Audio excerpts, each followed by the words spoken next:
بسم اللہ الرحمن الرحیم۔ بسم اللہ الرحمن الرحیم۔ السلام علیکم ورحمۃ اللہ وبرکاتہ۔ عزیز طلباء، امید ہے بخیر و عافیت ہوں گے۔ تفسیر جلالین سورۃ المائدہ سبق نمبر 198 کے ساتھ آپ کے سامنے حاضر ہیں۔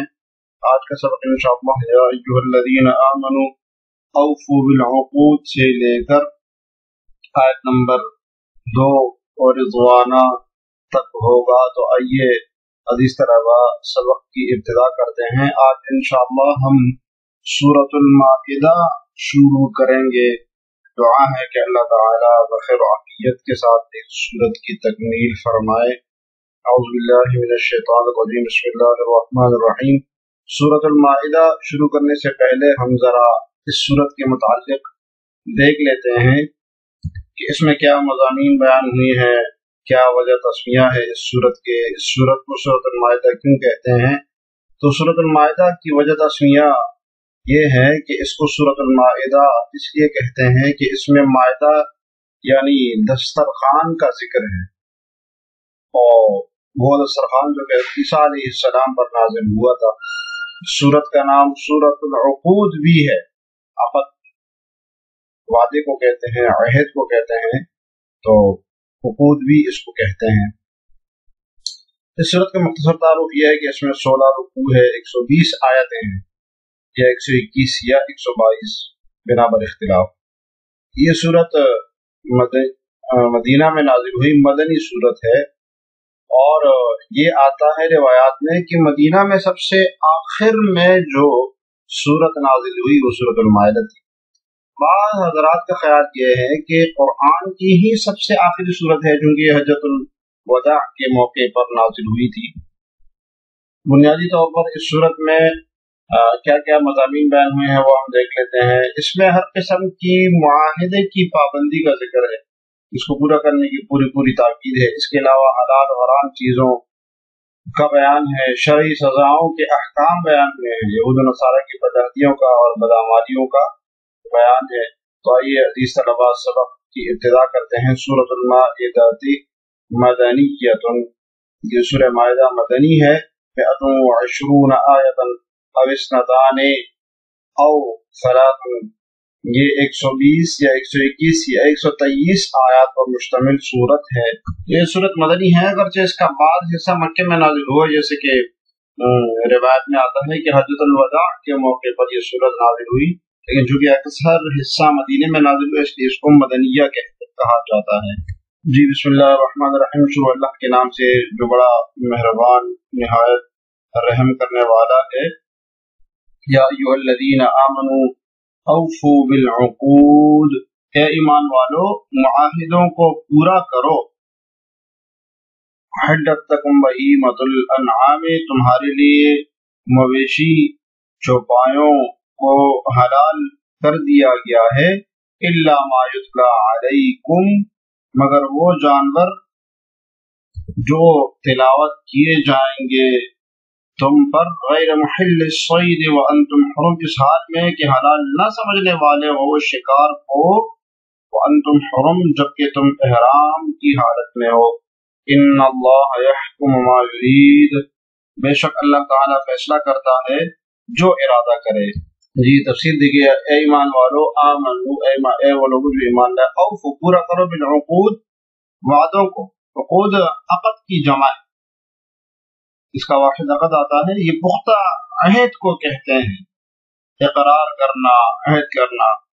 دراصل عقد کہتے ہیں گرہ لگانے کو، کہ ایک چیز کو دوسری چیز کے ساتھ مضبوطی سے باندھ دیا جائے۔ تو انسان جب معاہدہ کرتا ہے تو اپنا ارادہ دوسرے بندے کے ارادے کے ساتھ پختگی کے ساتھ باندھ لیتا ہے، اس لیے اس کو عقد کہتے ہیں۔ جی العہود، ایک لفظ کی تفسیر بلفظ آخر دوسرے لفظ سے کی ہے، کہ عقود سے کیا مراد ہے؟ معاہدے، وہ عہد مراد ہے، عہد عہد کی جمع ہے، معاہدہ کو کہتے ہیں۔ المؤکدۃ التی بینکم وبین اللہ، اب الناس، وہ جو کیے گئے ہوں، پختہ کیے گئے ہوں تمہارے درمیان اور اللہ کے درمیان، یا یہ کہ تمہارے درمیان اور لوگوں کے درمیان۔ تفسیر صاحب جلالین نے یہ تفسیر میں یہ الفاظ لا کے بین اللہ او الناس لا کر معاہد عہد وعدوں کی دو قسموں کی طرف اشارہ کیا ہے کہ ایک وہ معاہدہ ہوتا ہے جو اللہ تعالیٰ انسان کے ساتھ کرتا ہے، مثلا اطاعت کا وعدہ، ایمان کا وعدہ، حلال و حرام کی پابندی کا وعدہ، ٹھیک ہے، منہیات سے بچنے کا اور اوامر کو بجا لانے کا جو وعدہ کیا ہے، یہ ہے بین اللہ و بین عبدہ، یعنی فرمایا کہ جو تمہارے درمیان اور اللہ کے درمیان ہے، تو یہ پہلے قسم کے وعدے ہوئے۔ اب الناس یا یہ کہ لوگوں کے درمیان، یہ دوسرے قسم کے لوگ وعدے کی طرف اشارہ ہے کہ وہ معاہدہ جو ایک انسان دوسرے انسان کے ساتھ کرتا ہے ان کو بھی پورا کرو۔ تو کون کون سے معاہدے ہوتے ہیں؟ جیسے نکاح کا معاہدہ، خرید و فروخت کا معاہدہ، اجارہ کا معاہدہ، ہبہ کا معاہدہ۔ تو یہ سب وہ معاہدے ہیں جو کہ دو شخصوں کے درمیان میں بھی ہوتے ہیں، بسا اوقات دو جماعتوں کے درمیان میں بھی ہوتے ہیں، دو حکومتوں کے درمیان بھی ہوتے ہیں۔ تو تمام قسم کے عہد وعدے مراد ہے۔ ایک تیسری قسم کی عہد اور معاہدے وعدے بھی ہوتے ہیں، وہ ہے کہ انسان اپنے نفس کے ساتھ کر لے، جیسے کسی چیز کی نظر مان لینا، قسم اٹھا لینا، اپنے ذمہ کوئی چیز لے لینا۔ تو وہ کہ تین قسمیں ہو گئی، ایک اللہ تعالیٰ کے ساتھ وعدے، ایک اپنے ذات کے ساتھ نفس کے ساتھ، اور ایک تیسرا لوگوں کے ساتھ۔ احلت لکم بہیمۃ الانعام، تمہارے لیے مویشی چوپاؤں کو حلال کیا گیا ہے، الابل والبقر والغنم اکلا بعد الذبح، مثلا اونٹ، گائے اور بکری مثال دی گئی، تمہارے لیے چوپائے حلال کر دیے گئے ہیں۔ الانعام، یہ نعم کی جمع ہے، جانور چوپائے کو کہتے ہیں، اور اس کا اطلاق بھیڑ کے اوپر، بکری کے اوپر، گائے کے اوپر، بھینس کے اوپر ہوتا ہے، اور اونٹ اس میں لازمی شامل ہوتا ہے۔ اور یہ جو بہیمہ ہے، بہیمہ اس کی جگہ جمع بہائم آتی ہے، یہ بھی مویشی چھپاؤں کو کہتے ہیں۔ اور اس میں جو ہے نا بہائم کا اطلاق درند پر بھی ہوتا ہے، پرند پر بھی ہوتا ہے، یعنی ہر قسم کا جو حیوان ہے اس کے اوپر ہوتا ہے۔ انعام عام جانوروں کے اوپر ہوتا ہے۔ اکلم بعد الذبح، اس کا کھانا حلال کیا گیا ہے تمہارے لیے ذبح کرنے کے بعد۔ محلت کے مفعول بہ کا بیان ہے، اور ایک سوال کا جواب یہ ہے کہ بھائی حلال ہونا، حرام ہونا، یہ تو افعال کے اوصاف ہے کہ یہ فعل تمہارے لیے حلال ہے، یہ کام تمہارے لیے جائز ہے، حرام ہے۔ تو یہاں پر تو ذات آئے ہیں بہیمۃ الانعام، تو ذات کیسے حلال کیا گیا؟ فعل کے بارے میں حلال ہونا چاہیے، تو عقلاً مطلوب مان کر اسی سوال کا جواب دے دیا کہ عقل بہیمۃ الانعام حلال کیا گیا ہے تمہارے لیے، لیکن ذبح کرنے کے بعد اللہ وہ کہ جو ابھی جو تمہارے اوپر تلاوت کیا جائے، یعنی جن کی تمہارے اوپر تلاوت کی جائے، تحریمہ، یعنی اس کا حرام ہونا تمہارے اوپر تلاوت کیا جائے گا، اس کا حرام ہونا۔ تحریمہ کہہ کے اشارہ ہے کہ آگے جو حرمت علیکم المیتۃ، تو آگے آیات آ رہی ہے، وہ مراد ہے وہ جو ابھی تلاوت کی جائے گی ان قریب۔ اور اس طرف بھی اشارہ کرتے صاحب جلالین نے کہ اس آیت میں اصل وہ حرام جانوروں کو بیان کرنا مقصد ہے۔ فالاستثناء منقطع، تو یہ استثناء الا ما يتلى علیکم مستثنیٰ منقطع ہے، کیوں؟ کیونکہ بہیمۃ الانعام اور ما يتلى علیکم جو آیات ہے اور جو بہیمۃ الانعام ہے، ان دونوں کی جنس مختلف ہے، اس لیے یہ مستثنیٰ منقطع ہے۔ اور مستثنیٰ منقطع کی تعریف یہ ہے کہ مستثنیٰ من کے بعد یعنی مستثنیٰ منہ اور مستثنیٰ دونوں الگ الگ جنس میں سے ہو، اس لیے اس کو صاحب جلالین نے مستثنیٰ منقطع قرار دیا۔ یہ بھی فرمایا کہ وَيَجُوزُ أَن يَكُونَ مُتَّصِلًا، یہ بھی جائز ہے کہ اس کو مستثنیٰ متصل بنایا جائے، اور یہ بھی جائز ہے کہ متصل جب بنائیں گے تو پھر کیا ہوگا؟ إِلَّا مَا محرم مستثنیٰ ہوگا، اور پیچھے حلال مستثنیٰ منہ بنے گا، اور محرم مستثنیٰ منہ ہوگا، پھر اس کو مستثنیٰ متصل بنانا بھی جائز ہے۔ تحریم، اور یہ حرام ہونا کس وجہ سے ہوتا ہے؟ لما عرض من الموت، کہ کسی وجہ سے بھی موت عارض ہو جائے، موت لاحق ہو جائے، موت کی وجہ سے وہ حرام ہوتا ہے۔ ونحوی، اور اسی طریقے سے دوسری چیزوں کی وجہ سے، جیسے مثلا گر جائے، اوپر سے گر جائے، یا اس کو خنق کیا جائے یا نقب کیا جائے وغیرہ۔ غیر محل الصید وانتم حرم، اس حال میں کہ حالت احرام میں تم شکار کو حلال نہ سمجھو۔ ای محرمون، یعنی اشارہ ہے کہ انتم حرم پورا جملہ حال بن رہا ہے. جی یہاں سے بتایا کہ اگرچہ چوپائے یعنی جانوروں کا شکار کرنا تمہارے لیے حلال ہے، مگر جب تم حالت احرام میں ہو تو اس وقت شکار کرنا گناہ ہے، اس لیے تم اس وقت اس سے بچے رہو. ونصب غیرہ اور غیرہ جو منصوب ہے علی الحال حال ہونے کی وجہ سے من ضمیر لکم، لکم کی کم ضمیر سے حال بن رہا ہے، تو ترکیب کر رہے ہیں غیرہ کی کہ غیرہ حال ہونے کی وجہ سے منصوب ہے اور حال کس سے ہے؟ لکم کی کم ضمیر سے.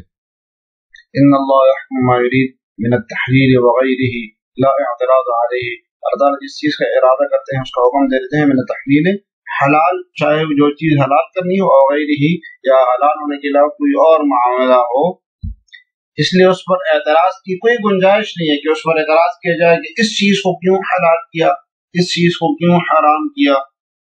جی آگے دیکھیے، یا ایھا الذین آمنوا لا تحلوا شعائر اللہ، اے ایمان والو نہ اللہ کی نشانیوں کی بھی حرمتی کرو، لا تحلوا بحرمتی نہیں کرو اللہ کی نشانیوں کی، ولا الشہر الحرام نہ حرمت والے مہینے کی، ولا الہدی نہ ان جانوروں کے لیے جو قربانی کے لیے حرم لے جائیں، ولا القلائد نہ ان پٹوں کی جو ان کے گلے میں پڑے ہوں، ولا آمین البیت الحرام اور نہ ان لوگوں کی جو اللہ کا فضل اور اس کی رضامندی حاصل کرنے کی خاطر بیت حرام کا ارادہ کر کے آئے ہوں، یبتغون فضلا من ربهم ورضوانا، وہ اور نہ ان لوگوں کی جو بیت الحرام کا ارادہ کر کے آئے ہوں، یبتغون کہ وہ تلاش کر رہے ہوں رزق کو اپنے رب کی طرف سے، ورضوان اور رب کی رضامندی کے لیے آئے ہوں، ان کی بھی بے حرمتی نہیں کرو. جی تفسیر دی گئی، لا تحلوا شعائر اللہ، لا تحلوا بے حرمتی نہیں کرو، حلال نہیں جانو، شعائر اللہ اللہ تعالی کے شعائر کی. شعائر کیا ہے؟ صاحب جلالین اس کی تفسیر کر رہے ہیں، جمع شعیرۃ، یہ شاعرہ کی جمع ہے، ٹھیک ہے، شاعر شاعرہ کی جمع ہے. اس کے لفظی معنی ہوتے ہیں کوئی خاص علامت، خاص علامت. اب شعائر اللہ، شعائر اسلام یہ کیا چیز ہے؟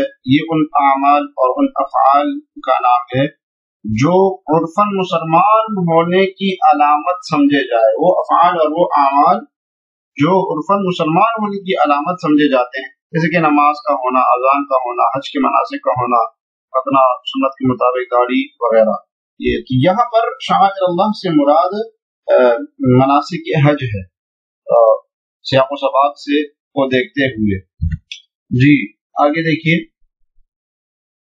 ای معالم دینہ، یعنی اپنے دین کی، یعنی اللہ تعالی کی دین کی نشانیوں کو کی بے حرمتی نہیں کرو. تو اللہ تعالی کی دین کی نشانی وہی جو ہم نے بیان کی، جیسے کہ اذان، نماز میں مسلمان ہونے کی علامت ہوتی ہے وہ اعمال. بالصید فی الاحرام، اس کی مثال دی ہے کہ احرام کی حالت میں شکار کرنے کے ذریعے اس طرح بے حرمتی نہیں کرو. تو یہ بعض جار مجرور جو ہے لا تحلوا کے متعلق ہے. ولا الشہر الحرام بالقتال فیہ، اور نہ حرمت والے مہینوں کی بالقتال فیہ، اس میں قتال کو اشکال ہے کہ حرمت والے مہینے کی بے حرمتی نہیں ہوتی بلکہ اس کے اندر قتال کر کے اس مہینوں کی بے حرمتی ہوتی ہے. بالقتال فیہ، قتال کر کے اس میں صورت بے حرمتی کی صورت کیا ہوگی کہ اس میں قتال کیا جائے. ولا الہدیہ، اور نہ ہدیہ کی بھی حرمتی کرو. ہدیہ کس کو کہتے ہیں؟ ہدی قربانی کے اس جانور کو کہتے ہیں جو کہ حاجی اپنے ساتھ لے کے جاتے تھے، اس کو ہدی کہتے ہیں. جیسے اونٹ، گائے، بکری، تو حاجی وہاں پر اپنے ساتھ لے کر آتے تھے، اس کو ہدی کہتے تھے. ما اہدی الی الحرم، جو ہانکا جائے حرم کی طرف، النعم، چوپاؤں میں سے، بتعرض لہو، کس طرح بے حرمتی نہیں کرو، اس کی صورت بتا رہے ہیں. بتعرض لہو کہ دسترازی کر کے اس کے ساتھ دسترازی کر کے اس کو روک کے اس کی بے حرمتی نہیں کرو. ولا القلائد، اور نہ ان پٹوں کی. جی قلائد جمع قلادہ، قلادۃ کی جمع ہے.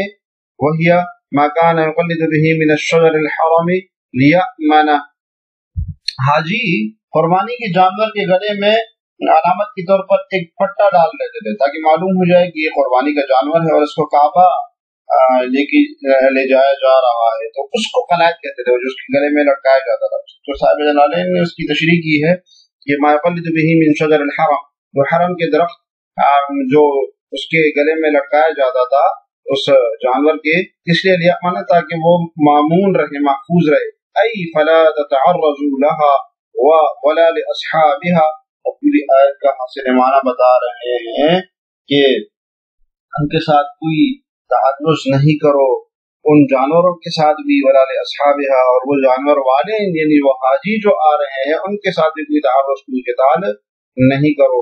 ولا تحلوا آمین قاصدین، اور نہ ان لوگوں کی بے حرمتی کرو جو کہ قصد کرنے کے لیے آئے ہوں البیت الحرام، بیت حرام کا قصد کر کے آئے ہوں. جی لا تحلوا، تحلوا کہہ کے اشارہ کر دیا کہ آمین کا عطف ولا الشہر الحرام کے اوپر ہے، ٹھیک ہے، جیسے اس کا حکم ہے ویسے اس کا حکم بھی ہے.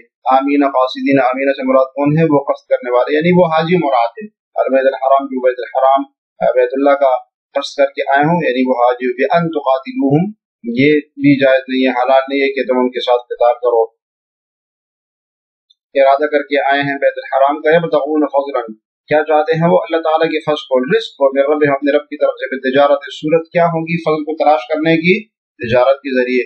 اور رضوانا، اور اس کی رضامندی کی خاطر آتے ہیں. منہ، جی متعلق نکالے اس کا. بقصدہ، بزعمہم، ان کے گمان کے مطابق، وہ اللہ تعالی کی رضامندی کے قصد سے وہ آتے ہیں. تو ان کا ارادہ کیا ہوتا ہے؟ ان کا گمان کیا ہوتا ہے کہ ہم اپنے رب کو راضی کریں گے.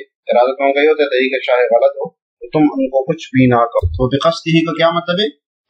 یعنی بقصد، بسبب قصد البیت الحج، تو حج کی یہ بیت اللہ کا قصد کر کے جو نکلے ہیں. اور زعمہم، ان کی گمان کے مطابق، یعنی وہ اپنے گمان کے مطابق اللہ تعالیٰ کی رضامندی کے لیے آئے ہوتے ہیں.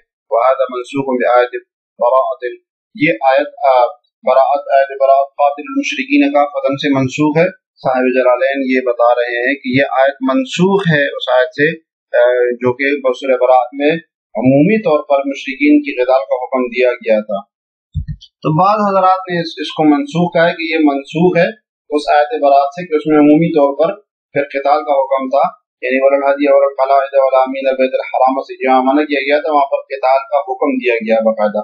اور بعض حضرات نے کہا کہ آیت منسوخ نہیں ہے بلکہ وہ آیت مطلقاً مشرکین کے بارے میں نازل ہوئی ہے اور یہ عمومی طور پر مسلمانوں کے بارے میں بھی نازل ہوئی ہے، مشرکین کے بارے میں بھی نازل ہوئی ہے. بہرحال مختلف رائے ہے اس میں.